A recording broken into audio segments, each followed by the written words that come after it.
Bonsoir Meir Habib.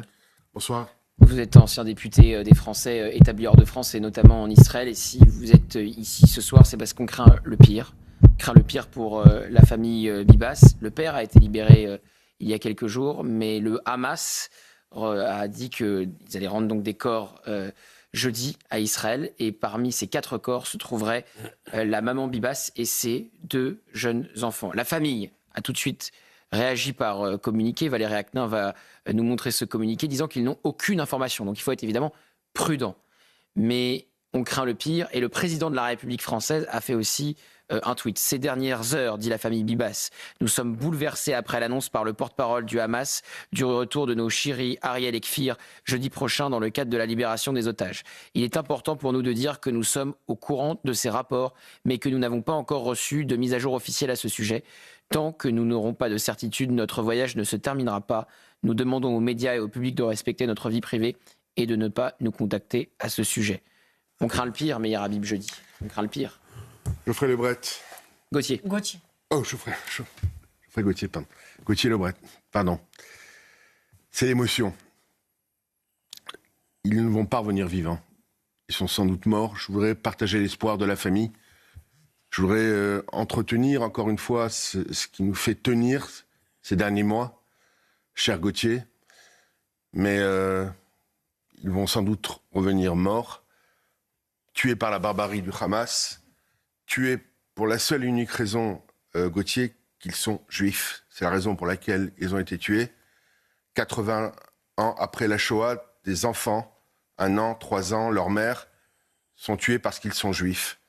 C'est la triste réalité du peuple juif, mais le peuple juif continuera. La barbarie et le Hamas sera anéanti. C'est une immense tristesse, même si ce n'est pas forcément une surprise. J'en veux énormément à tous ces gens en France, à tous ces partis politiques qui ont soutenu le Hamas, qui assassinent des enfants. Ces enfants, ce sont les mêmes que les enfants qui sont morts en regardant un feu d'artifice le 14 juillet sur la promenade des Anglais à Nice. C'est la barbarie islamiste qui a tué ces enfants parce qu'ils étaient juifs. Et j'ai une immense... c'est plus qu'une inquiétude, c'est quasi certitude que c'est... Alors qu'on voit les images de l'innocence du petit Kfir, otage à peine quelques mois, Meir Habib, le plus jeune otage de l'histoire, qu'on a enlevé avec sa maman, avec son frère Ariel. Tout à fait, c'est terrifiant, c'est terrible. C'est la barbarie. Leur papa, comment va-t-il vivre aujourd'hui ? On a essayé d'espérer, mais on a affaire à des animaux en face de nous. Israël a tout fait pour essayer de faire la paix. Depuis des années, il a signé les accords d'Oslo, il y a eu les accords de Camp David, Israël est sorti de la bande de Gaza, Israël a tendu la main pour la paix. Mais pour faire la paix, il faut être 2. Or, ces gens-là ne veulent pas un État à côté d'Israël, mais à la place d'Israël. Et le 7 octobre 2023, ils sont rentrés. Ce qu'on pensait impossible a été fait. Ils ont violé, tué, massacré. Et on a vu les images. On a vu les images, Gauthier Lebret, de cette famille capturée, de ces petits-enfants, de ces petits rouquins avec leur maman et leur papa qui, lui, est sorti de l'enfer. Et là, mais au moins que le monde ouvre les yeux, au moins que le monde comprenne. Au moins qu'on soit de droite, de gauche, d'où qu'on vienne, qu'on comprenne aujourd'hui qu'il y a quelque chose qui est incompatible avec nos démocraties, avec nos valeurs, c'est l'islamisme, c'est la barbarie, c'est le djihadisme, c'est tuer des femmes, des enfants pour une idéologie quelle qu'elle soit, en l'occurrence pour l'idéologie islamiste.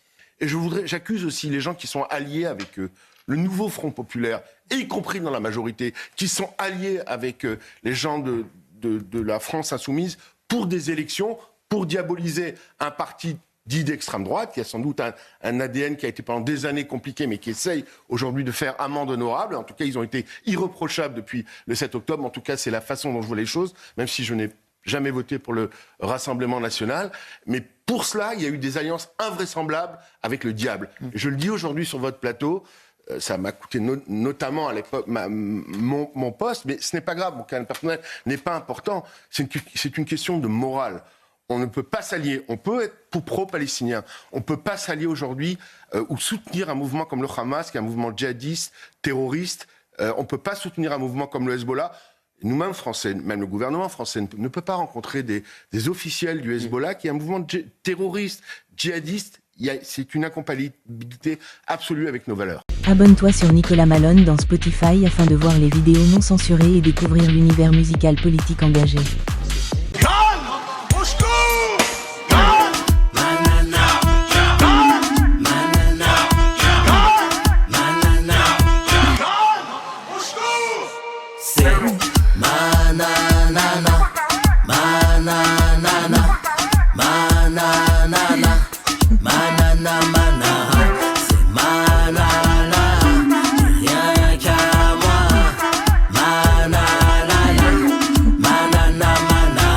La chanson de l'été, Nana Manara de Nicolas Malone sur Spotify, iTunes, et bien sûr Deezer pour bouger, danser, se remuer. L'été sera chaud avec Nana Manara.